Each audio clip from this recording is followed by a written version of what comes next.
जय मसीह की। आप सब लोगों को प्रभु यीशु मसीह के मधुर और मीठे नाम में प्यार भरा सलाम। और हम लोग फिर वायदे के मुताबिक परमेश्वर के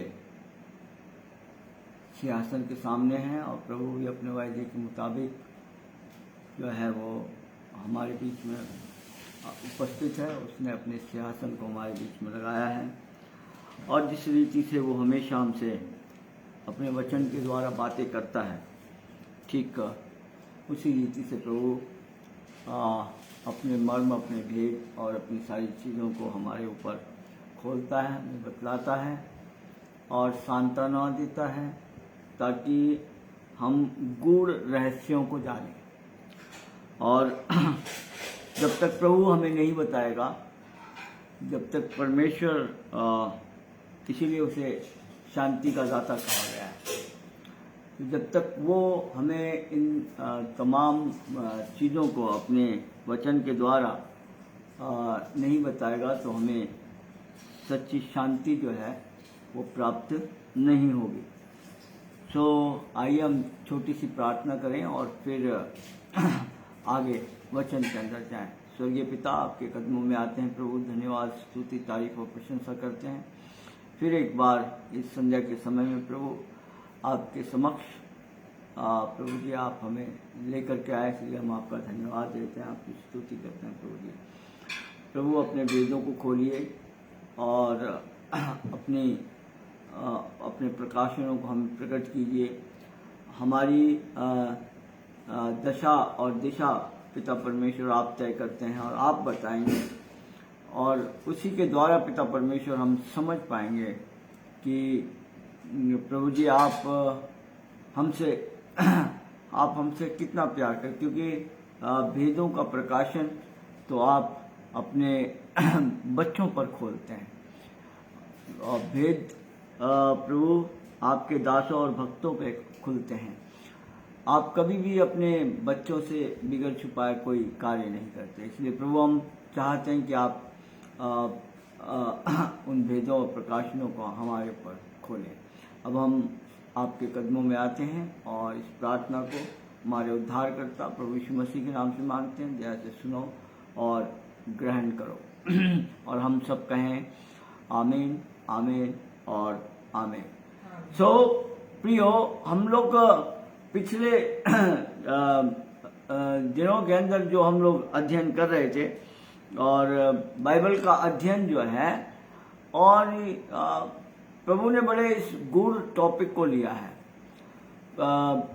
दो पेड़ों का वृत्तांत और दूल्हा और दुल्हन का वृत्तांत।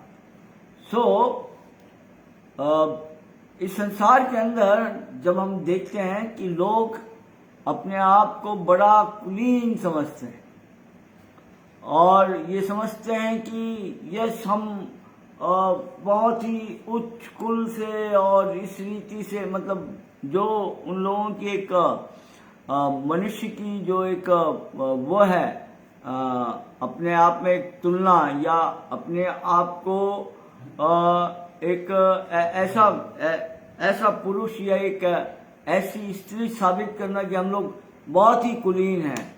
तो लेकिन एक बात याद रखें, इस संसार में सिर्फ एक ही पुस्तक है और उसका नाम है बाइबल। और वो बाइबल कभी भी किसी भी चीज को और किसी भी विषय के ऊपर पर्दा नहीं डालती, परंतु उसके ऊपर से पर्दा उठाती है। और सत्य क्या है, मनुष्य है क्या और उसका जीवन क्या है, संसार के अंदर का कोई भी मनुष्य उस परमेश्वर के सामने सर नहीं उठा सकता, कोई भी। इसलिए ये बाइबल जो है वो इसलिए लिखी गई है ताकि उसके सामने जब हम देखते हैं, कल हम परमेश्वर के वचन को हम लोग देख रहे थे कि मनुष्य जो कुछ करे उसका परिणाम जो है आखिर में उसकी नग्नता उसके सामने आती है। परमेश्वर ये बताना चाहता है कि कोई भी मनुष्य जो है ना वो डींग नहीं मार सकता, बढ़ाई नहीं मार सकता, और जो है वो प्रभु के सामने जो है वो उस रीति से खड़ा नहीं हो सकता, तब तक नहीं खड़ा हो सकता जब तक कि वो पूरा उद्धार नहीं प्राप्त कर लेता। गांठ गांठ और गूदे गूदे के अंदर, हमारे हृदय के अंदर, जब तक उसके वचन की तलवार, उसके वचन का भाला जब तक हमारे हृदयों को नहीं भेदता है, और जब तक वो हृदय छलनी नहीं होता है, और जब तक वो कलवरी के क्रूस के ऊपर उस मसीह के साथ मारा और गाड़ा नहीं जाता, शुद्ध नहीं हो सकता। जब तक फसली से बाहर नहीं निकलेगा, प्रभु की दुल्हन नहीं बन सकता। और उसका चरित्र क्या है?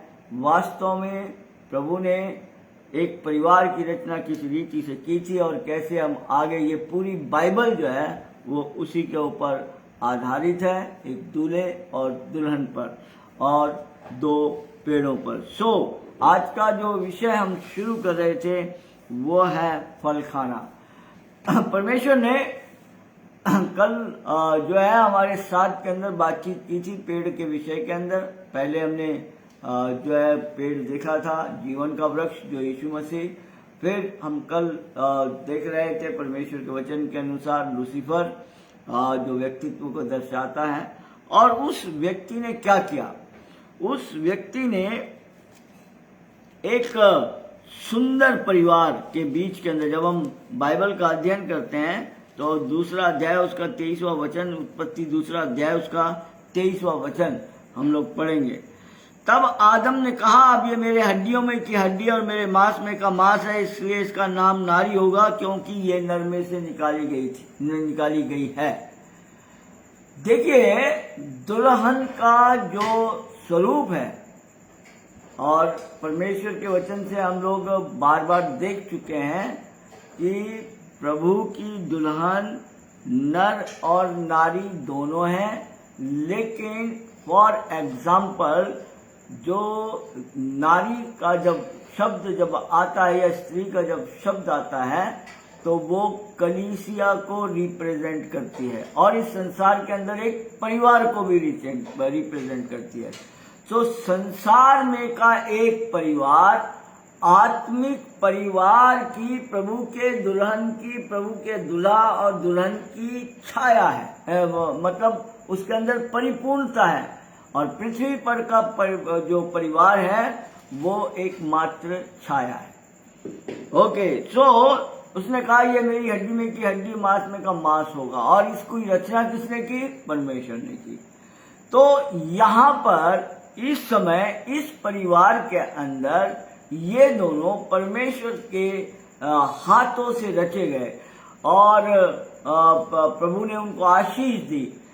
यहाँ पर न दाग है इस परिवार में, न किसी प्रकार का कोई कलंक है, न जीवन में किसी प्रकार की कोई झुर्रियां हैं, परंतु पाक और पवित्र जीवन जो है वो परिवार से शुरू होता है।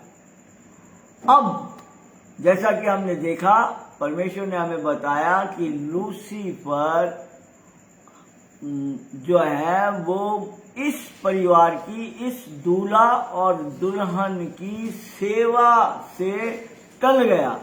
उसकी रचना इसलिए की गई थी कि वो इस परिवार की सेवा टहल करने वाली आत्मा था, और उसने इनकी रक्षा करना था, इनको गाइड करना था। जैसे आज भी परमेश्वर के असंख्य स्वर्गदूत एक परिवार की रक्षा करते हैं। हाँ प्रियो, लेकिन वो स्वर्गदूत जो है वो हमेशा दूल्हा और दुल्हन के ऊपर उनकी छावनियां रहती है। याद रखिए, बड़ी गूढ़ की बातें हैं ये। अगर आप आपके जीवन में घटी हुई घटनाओं को देखो और उसका निरीक्षण करो, क्योंकि अगर परमेश्वर के स्वर्गदूत, लूसीफर ने तो नाकार कर दिया था, लेकिन अगर प्रभु की दया नहीं होती तो परिवार का परिवार और बच्चे सब नाश हो जाते हैं, सब नाश हो जाते हैं। ये प्रभु का अनुग्रह है कि उसके तीर, उसके बाण परिवारों के ऊपर, लेकिन प्रभु अपने परिवार, देखिए याद रखिए, जिन्होंने प्रभु को अपना मुक्तिदाता मान करके ग्रहण कर लिया है तो उनके ऊपर तो हमले होंगे ही, और ऐसे ऐसे हमले होंगे, इस रीति से तो प्रभु के अंदर उनको तौहीन करने के मौके होंगे, और लोग इस रीति से कार्य करते हैं ताकि उनके बच्चे, एक याद रखिए, फिर दोबारा से प्रभु बताना चाहता है कि इन घटनाओं को अगर आप प्रभु में नहीं हैं तो फिर आप अपना जीवन नाश कर लेंगे। अगर आप परमेश्वर में नहीं है तो फिर तो वो तो चाहता ही है कि या तो आप आत्महत्या करें, या आप इस संसार से निकल जाएं, या आप किसी रीति से जो है एक पागल हो जाएं, आपका परिवार पागल हो जाए, आपके बच्चे पागल हो जाएं। तो ये तो शैतान की शुरू से, जब वो परमेश्वर का नहीं हुआ और उसको एक ही चीज मालूम थी कि अब मेरे को, देखिए, बदले की आग बहुत बुरी होती है, बदले की आग बहुत बुरी होती है, और लूसीफर बदले की आग में जल रहा था, ईर्ष्या से भरा हुआ था, और इसीलिए उसने परमेश्वर के इस पवित्र जोड़े में, इस दूल्हे और दुल्हन के परिवार के अंदर आकर आग लगाई, ज्योतिमय स्वर्गदूत बनकर। और देखिए नतीजा कहां तक जाता है, और इसका नतीजा यहां तक नहीं, वो ये चाहता था कि इनकी संतति, उसका उद्देश्य क्या है? उसका उद्देश्य था कि एक परिवार को, जब इस परमेश्वर ने इस परिवार को इस पृथ्वी पर बसने के लिए बसाया और उसके हाथ में अधिकार दिया है, वो बदले की आग में जल रहा था, और इसलिए उसने आकर जो है उनके मध्यस्थ आकर के वो खड़ा हो गया और उसने जहर घोल दिया। देखो प्रियो, एक शब्द है बार बार, और बाइबल जो इस बात को बार बार बाइबल हर एक चीज को बतलाती है। सो हम बाइबल में यहां पर आकर उसने क्या खेल खेला?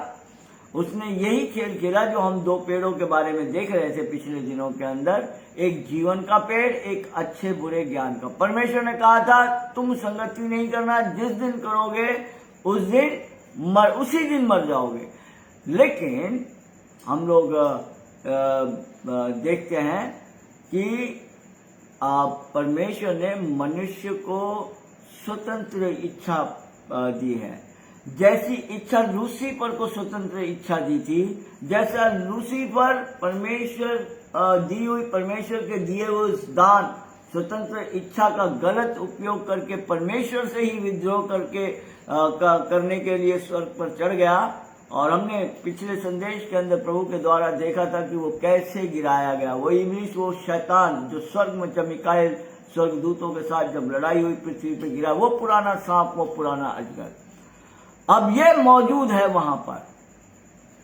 और इसने आकर पहले जब ये दुल्हन अपने दूल्हे के साथ के अंदर नहीं थी, इसने इसको पहले तो वो देखिए चाल देखिए उसकी, पहले सांप में समाया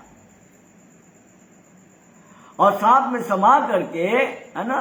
और ज्यादातर एक बात याद रखिए, इस संसार के अंदर मनुष्य के इन तमाम चीजों के अंदर, मनुष्य ही के रूप के अंदर पशुओं की कमी नहीं है,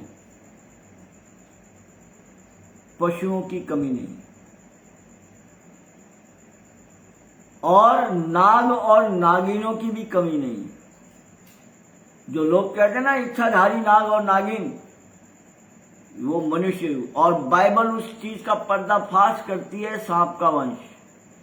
ये दिखने में तो बड़े चतुर, बड़े मीठे, बड़े भोले, लेकिन इनका असली रूप होता है नाग और नागिन। और प्रियो, ये कभी भी आपके नहीं हो सकते। जो परमेश्वर के नहीं है वो आपके हो ही नहीं सकते, चाहे फिर वो आपकी माँ हो, आपका बाप हो, आपका भाई हो, आपकी बहन हो, आपकी बेटी हो।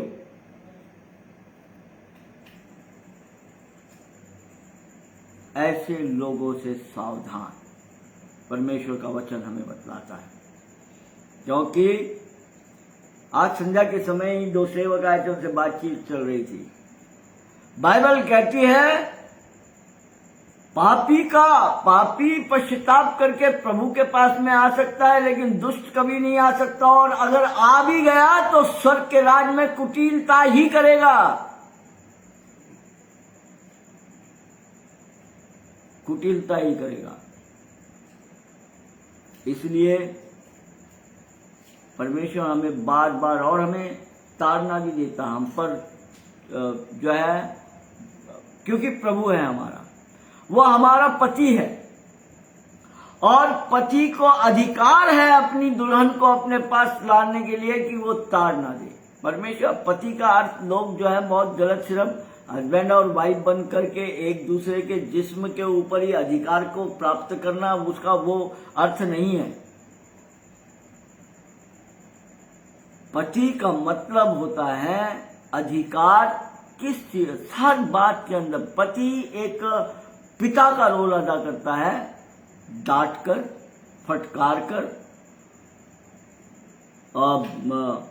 कई बार छड़ी लगाकर। ऐसे ही समय समय पर उसकी पत्नी कभी उसके साथ में उसके माता का रोल अदा करती है, कभी उसके साथ में बहन का रोल अदा करती है, कभी उसके साथ में बेटी का रोल अदा करती है।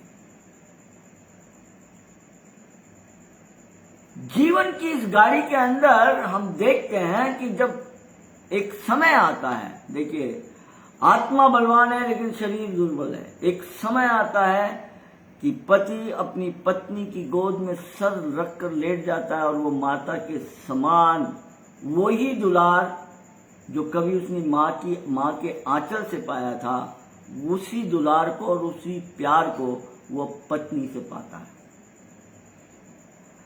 जब ऐसी अवस्था जब पत्नी की आती है, जब वो अपने पति के गोद में सर रखती है, तो वो भी उसके सर के ऊपर हाथ रखकर एक पिता का प्यार उसे देता है। पति पत्नी का जो रिश्ता लोगों ने इस संसार के अंदर जो उड़ाया हुआ है, उसका मजाक जो उड़ाया है, अरे वो तो परमेश्वर की देन है, और परमेश्वर ने वो देन इसलिए दी थी उनको, जो है एक तन होने का जो आशीर्वाद उनको उन्होंने दिया था संतान उत्पत्ति के लिए।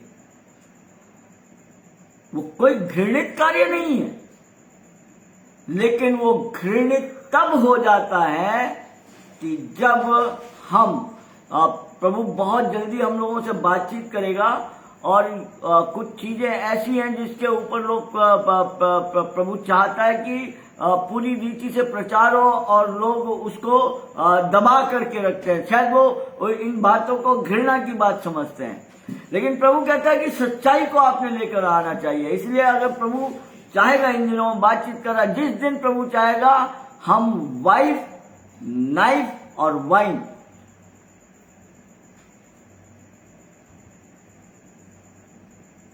वाइफ किस रीति से और किस रीति से प्रभु ने उस खाके को तैयार किया है, नाइफ चाकू जिसको हम कहते हैं, और वाइन लोगों ने उस चीज को किस दृष्टि से देखा है, इसके ऊपर प्रभु जो है बहुत प्रभु चाहता है कि लोग सत्य को जाने और सत्यता को जाने, कहाँ कहाँ उपयोग होना चाहिए, कैसे कैसे व्यवहार का उनके साथ में होना चाहिए। So we will come to the point. परिवार के ऊपर हम लोग आए थे, तो एक पाक पवित्र परिवार जिसके अंदर न दाग था, जिस समय बागे अदन के अंदर रचा, न कोई पाप था, न कोई दाग था, न कोई झुरी थी, है ना, निष्कलंक शुभ्र वस्त्र के समान उस परिवार को उस लूसीफर ने तबाह कर दिया इस दुल्हन के जरिए। और पहले सांप के अंदर समाया, सर्प में समाया, पशु, और देखिए दुष्ट आत्माएं ज्यादातर पशुओं के अंदर समाती हैं, और आजकल मनुष्य जो है वही पशु है, जो प्रभु के नहीं है, जो दुष्ट है वो पशु ही है। वो बाइबल सबोपदेश की पुस्तक के अंदर अगर आप जाएंगे तो बिल्कुल जो है सुलेमान जब तक पाप में नहीं गिरा था, हजारों रखेलियां उसने नहीं रखी थी, और उसको देखने और उसकी बुद्धि और ज्ञान की प्रशंसा करने के लिए लोग विदेशों से आते थे, रानियां आती थी। तब परमेश्वर की नजरों के अंदर उस समय जो उसने नीति वचन लिखे, आप देखेंगे सबोपदेश की पुस्तक, तो जिस समय वो पाप में गिर गया और गिरने के बाद में जब वो वापस उठ करके आया, तब उसने सबोपदेशक को लिखा है। दोनों किताबों के अंदर बड़ा फर्क है, नीति वचन में और सबोपदेशक में।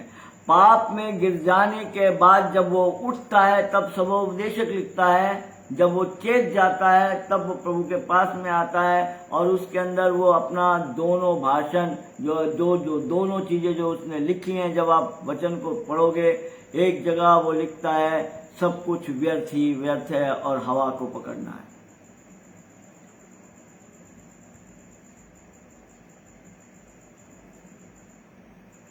और जब हम आखिरी इसके अंदर आते हैं तब वो अपनी सारी गलतियों को याद करते हुए कहता है, हे जवान, अपनी जवानी में आनंद कर, मग्न हो, लेकिन याद रख कि परमेश्वर तेरा न्याय करेगा।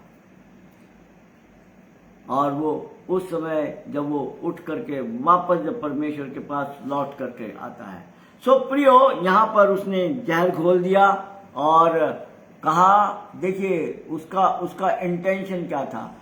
हवा और जो है आदम कभी उसकी ओर देखते ही नहीं थे। उस समय हवा का जो जीवन था वो एक मरियम की तरह था। मरियम जैसे स्वर्गदूत को कहती है कि मैं तो किसी पुरुष का आज तक मुंह ही नहीं देखा, तो ये हाउ इट इज पॉसिबल कि मैं कंसीव होंगी, मैं गर्भ धारण करूंगी, ये कैसे होगा। ठीक हवा ने और परमेश्वर ने उनको मना किया था।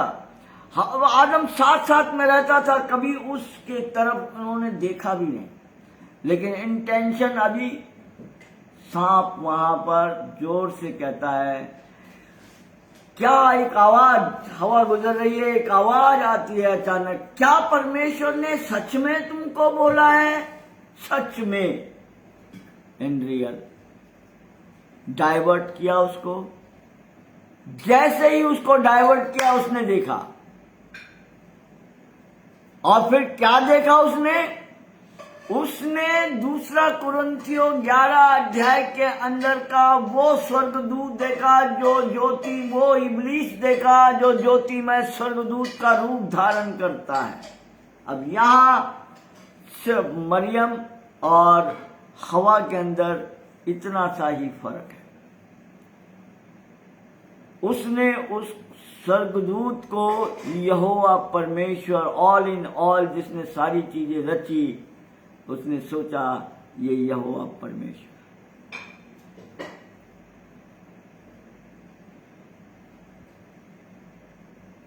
और उसने उसको कहा, तुम परमेश्वर के तुल्य हो जाओगे, तुम निश्चय न मरोगे। हवा ने विश्वास कर लिया। दोनों के ही पास में स्वर्गदूत है, लेकिन बात है एक के पास सामने गिराया हुआ स्वर्गदूत है, एक के पास में परमेश्वर के द्वारा भेजा हुआ स्वर्गदूत है। फल खाने का मतलब, फल खाना जो है वो दो रीति से होता है शरीर के लिए। एक तो हम भूख मिटाने के लिए, जब हमारा पेट खाली हो जाता है और शरीर जो कमज़ोर हो जाता है, क्षीण हो जाता है, तो हम खाते हैं और वो भोजन हम मुंह के द्वारा खाते हैं। और जब एक जिस्म को, जो परमेश्वर ने रचना ही वैसे की है, स्त्री और पुरुष के शरीर को, कि जब उन दोनों को, क्योंकि परमेश्वर ने कहा है कि वो दोनों एक तन होंगे, जब एक दूसरे के तन को जब वो प्यार करते हैं, आलिंगन करते हैं, उसको भी भोजन के रूप में जाना जाता है। जैसे बाइबल हमें बतलाती है, नीति वचन की पुस्तक उसका 30 अध्याय और उसकी 20वीं आयत। आइए निकालिए हमारे साथ में, हम लोग देखेंगे उस वचन को और फिर हम लोग आगे बढ़ेंगे। ओके, नीति वचन और उसका 30 अध्याय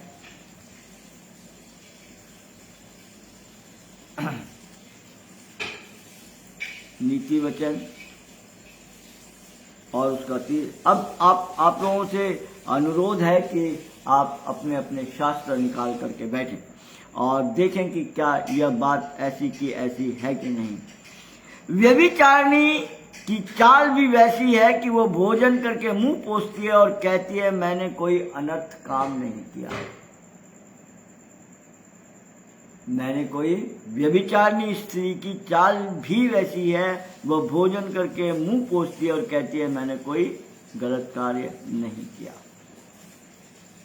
ओके, सो ये एक गिरे चरित्र की व्यक्ति के, स्त्री के बारे में बात कर रहा है। एक ऐसी दुल्हन के बारे में बात कर रहा है जो किसी दूल्हे की दुल्हन तो है, लेकिन इसका चरित्र गलत है। और वो अनेक संबंध बनाने के बाद के अंदर भी कहती है, जैसे भोजन करने के बाद मुंह पोंछती है कि मैंने कुछ खाया ही नहीं और मैंने कुछ किया ही नहीं। सो भोजन, फल का खाना। और हम ठीक उसी रीति से देखते हैं कि शैतान ने जब अपने ज्योति में स्वर्गदूत का रूप धारण कर उसको बतलाया और ये भी बताया कि वो खाने में अच्छा, देखने में मनभाऊ और बुद्धि देने में चाहने योग्य भी है। और इन तीन ही बातों के अंदर हम देखते हैं कि आज हमने कल के संदेश के अंदर भी देखा था प्रभु के द्वारा कि कैसे जो है वो हुआ। लेकिन प्रियो, हर चीज, हर लोग जो है वो वैसे एक चरित्र देखेंगे हम, एक नवयुवक का इतना अच्छा चरित्र जो है वो है, और उसको लोग किस रीति से बदनाम करते हैं, है ना। उत्पत्ति की पुस्तक और उसका 39 अध्याय इसके अंदर पोतीफर, उसके भाई लोग यूसुफ के भाई लोग यूसुफ को वहां बेच देते और पोतीफर के यहाँ पर ये छोटी सी उम्र का बालक वहां पर काम करते करते अपनी योग्यता, निपुणता के कारण इस ओहदे तक पहुंच जाता है कि पोतीफर कहता है कि सिर्फ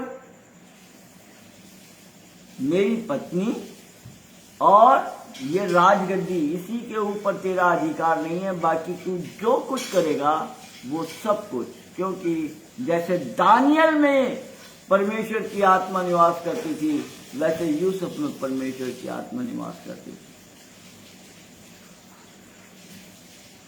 स्वप्नों का अर्थ बताता, यूसुफ स्वप्न देखने वाला व्यक्ति था। और जब वो एक दिन घर के कामकाज में गया और इस दुल्हन ने, इस पोतीफर की दुल्हन ने उसके ऊपर कुदृष्टि डाली, और जब वो उसके साथ उस कुकर्म करने के लिए राजी नहीं हुआ तो उसने अपने वस्त्र फाड़ लिए, अपने अंगों को फाड़ लिया, अपना ब्लाउज फाड़ लिया, चिल्ला करके कहने लगी कि इसने मेरे साथ व्यभिचार किया है। यूसुफ निर्दोष था। देखिए, बाइबल जो है हर चीज को बताना चाहती है, तो हर चीज, हर चमत्कार, हर परिवार में हर दुल्हन और हर दूल्हा जो है वो पापी नहीं होता, उन पर दाग लगाए जाते हैं। और यूसुफ, जैसे कि हम देख चुके हैं कि यूसुफ परमेश्वर की दुल्हन है।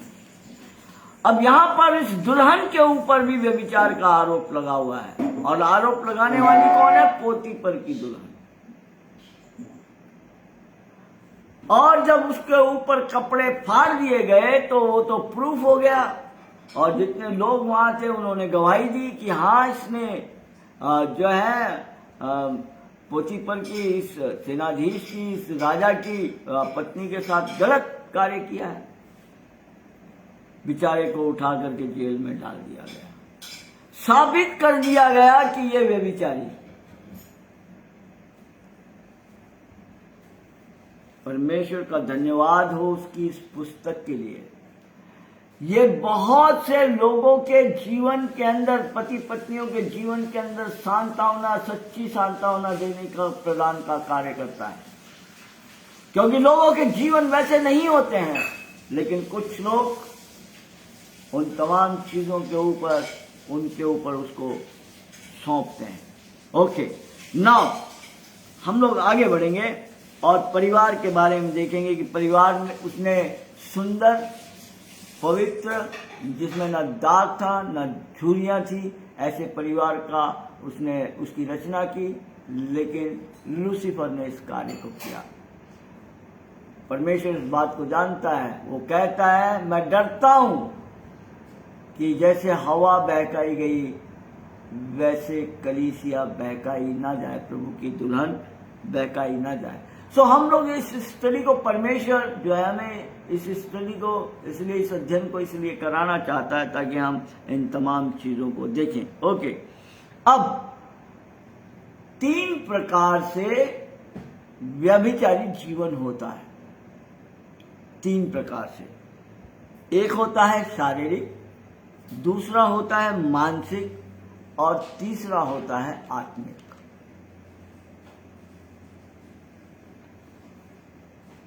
शारीरिक, मानसिक और आत्मिक।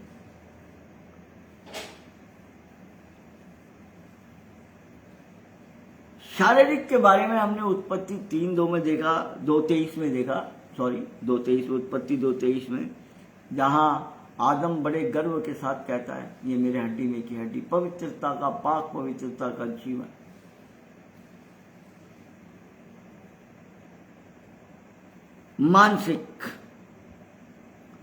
मानसिक व्यभिचार के बारे में प्रभु ने हमें बतलाया है, और हम जानते हैं कि मानसिक कैसे होता है। प्रभु ने जो है तलाक के बारे में जब लोगों को अपना प्रवचन दिया तो उन्होंने कहा कि पति अपनी पत्नी को सिर्फ और सिर्फ एक ही बात पर त्याग सकता है, जब वह उसे छोड़ दूसरे पुरुष से संबंध बनाए तो, अन्यथा बिल्कुल नहीं।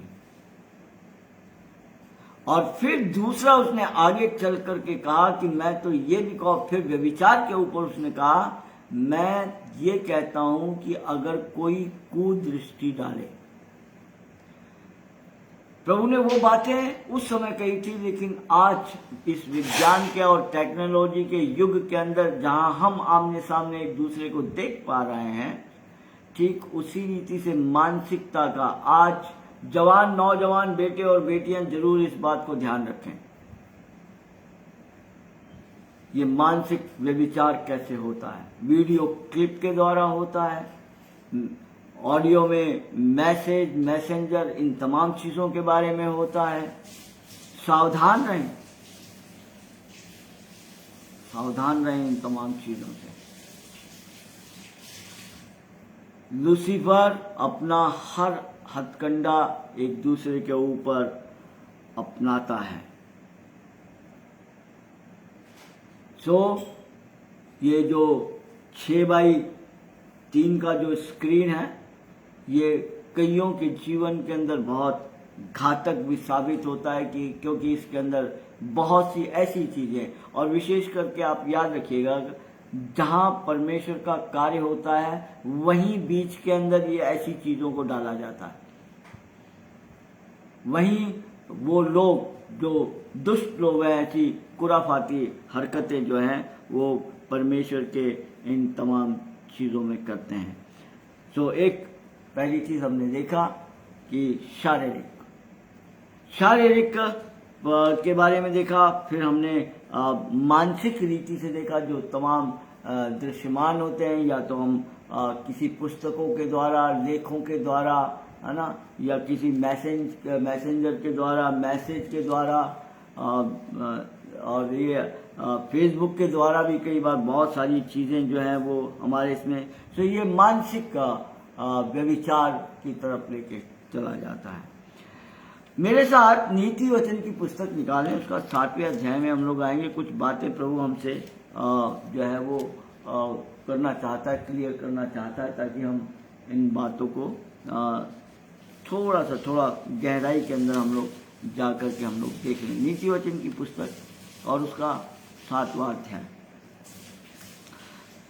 शैतान शुरू से ही प्रभु की दुल्हन को, कलीसिया को नाश करने के ऊपर तुला हुआ है, लेकिन प्रभु अपनी दुल्हन को छोड़ता नहीं है। प्रभु अपनी दुल्हन को छोड़ता नहीं है। प्रभु अपनी दुल्हन के लिए, कल भी हमने देखा था, इतना प्यार, बेहद इतना प्यार करता है वो कि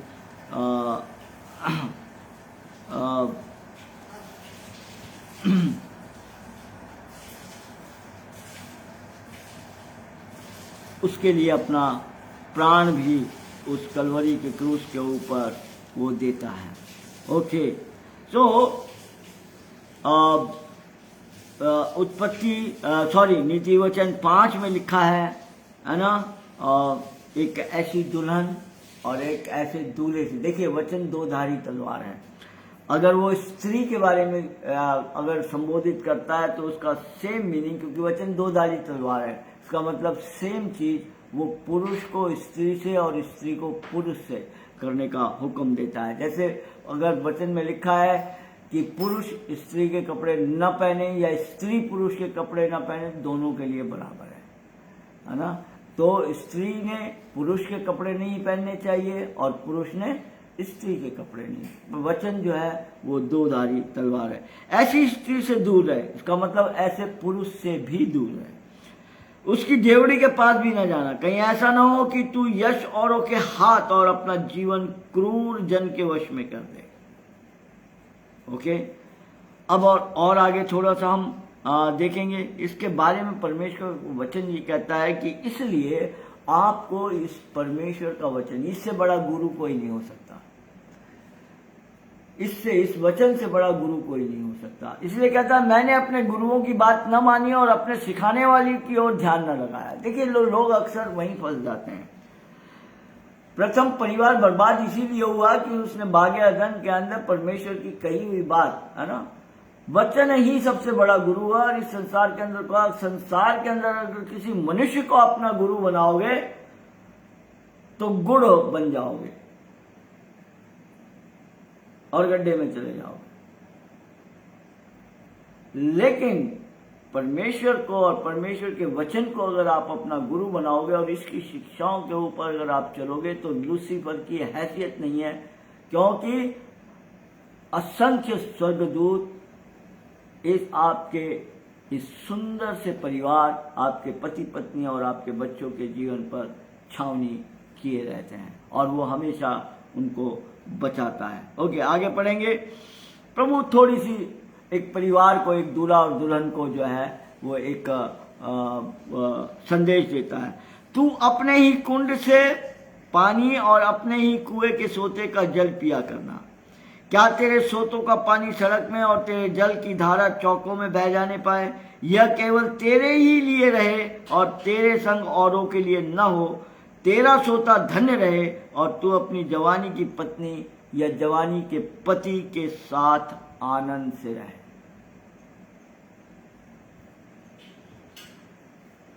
ये दोनों कुंड एक दूसरे के लिए हैं और इन्होंने अपने ही कुंड से, अपने ही सोते से, अपने ही कुएं से पानी पीना है।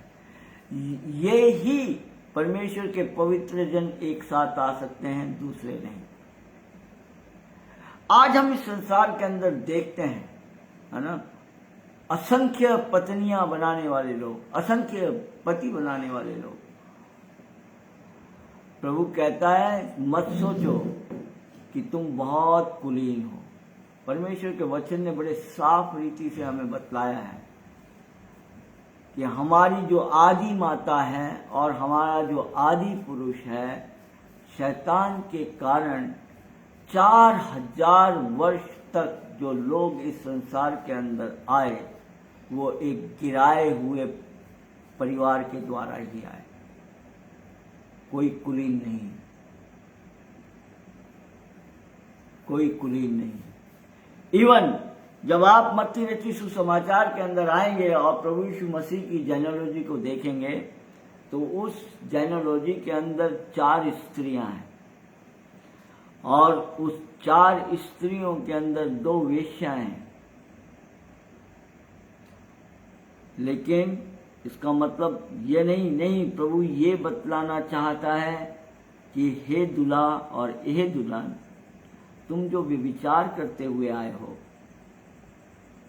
मैं तुमको, क्योंकि यीशु मसीह अपने पवित्र पिता, जिसको हम यहोवा परमेश्वर, जिसको यहूदी नाम नहीं ले सकते, यहोवा करके पुकारते थे, वो उसका वंश था। लेकिन वायदा क्या किया था? पहले तीमुथियुस के अंदर जब पढ़ते हैं, भेद और गूढ़ की बात हम जब पढ़ते हैं, स्त्री के उद्धार के लिए उसने कहा तू संतान उत्पन्न करके जो है वो आशीष को प्राप्त करेगी, और धन्य वो स्त्री और उसके कोख में जन्मे हुए ऐसे बालक जो प्रभु की ओर निहारते हैं।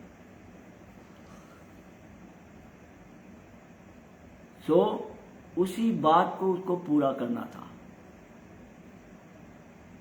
एक स्त्री गिर गई, वो भी स्वर्गदूत के सामने गिरी, लेकिन ये स्त्री स्वर्गदूत के साथ परमेश्वर के पास उठ गई।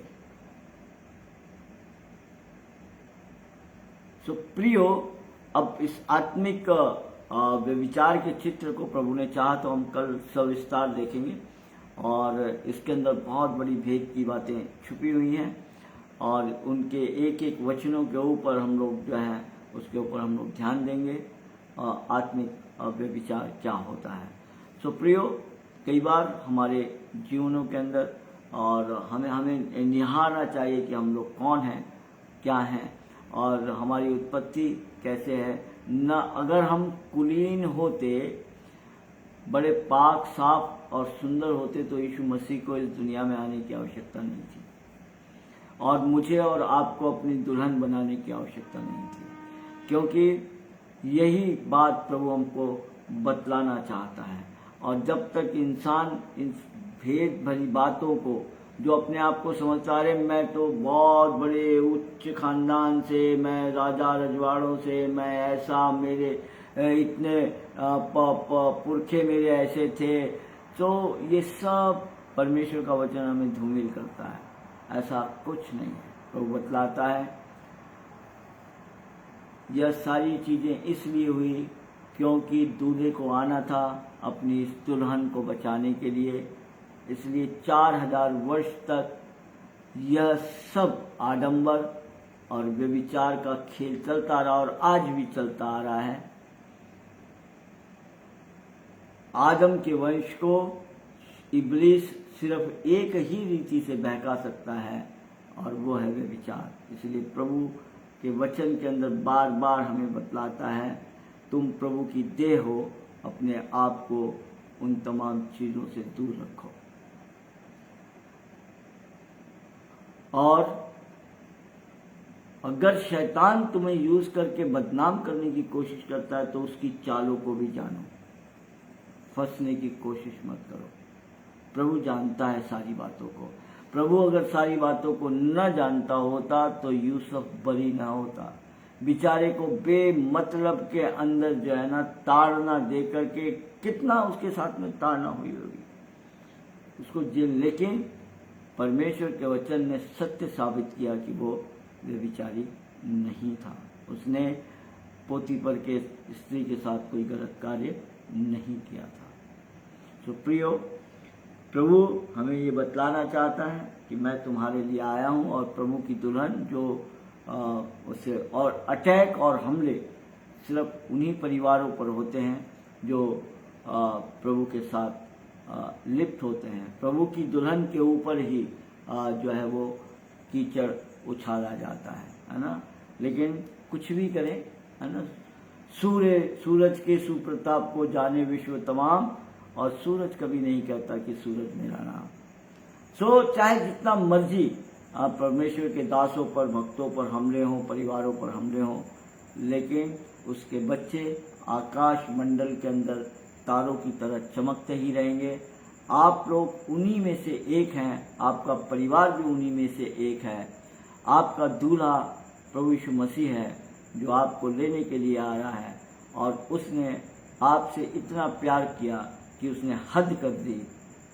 अपनी दुल्हन को प्राप्त करने के लिए वो कलवरी के क्रूस के ऊपर चढ़ गया। प्रभु की यह आशीष, उसकी फसली में से निकली हुई उसकी दुल्हन की आशीष आप पर, आपके परिवार के ऊपर, सबके ऊपर बरकरार रहे। कल फिर मिलेंगे आत्मिक व्यभिचार के इस भेद बड़े संदेश के साथ के अंदर। आइए प्रार्थना करें। स्वर्गीय पिता, आपके कदमों में आते हैं, धन्यवाद, स्तुति, तारीफ और प्रशंसा करते हैं। प्रभु हमें इस सफ़र के अंदर लेकर के चल, हमें बता और वहाँ से बाहर निकाल। प्रभु संसार के अंदर सच में हम एक दूल्हा दुल्हन तो हैं, लेकिन हो नहीं पाए प्रभु कि हम तेरी दुल्हन बने।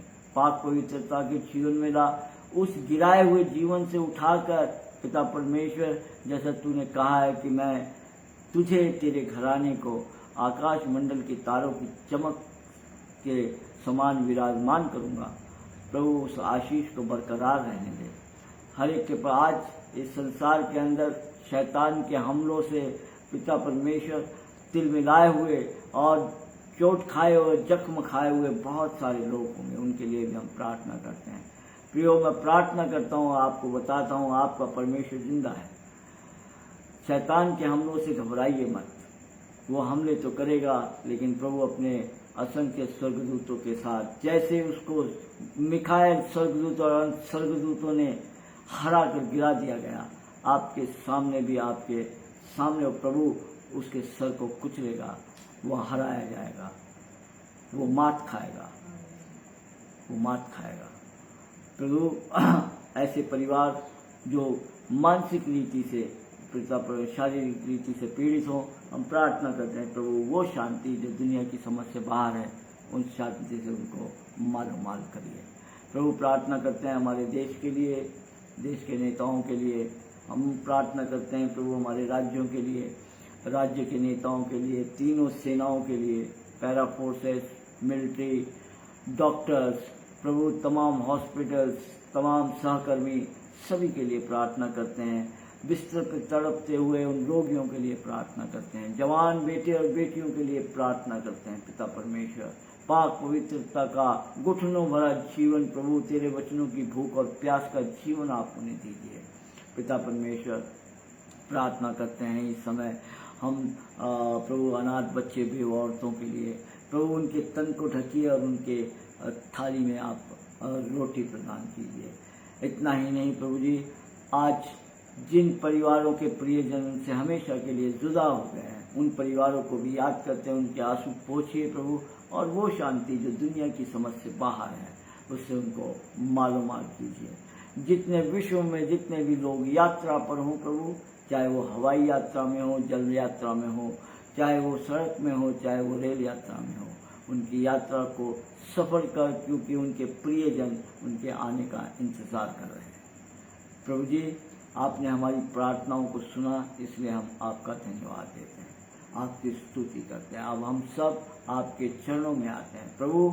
इन तमाम भाई बहनों के लिए प्रार्थना करता हूँ, इनके पतियों के लिए, इनकी पत्नियों के लिए, बच्चों के लिए। पिता परमेश्वर, इनकी हर ज़रूरत को आप पूरा करें, शारीरिक ज़रूरत को पूरा करें, आत्मिक ज़रूरत को पूरा करें, आर्थिक ज़रूरत को पूरा। आप सब कुछ जानते हैं प्रभु कि इन्हें किस चीज़ की आवश्यकता है, और तू अपने स्वर्गीय भंडार से उन्हें देता भी है, यह मेरा विश्वास है।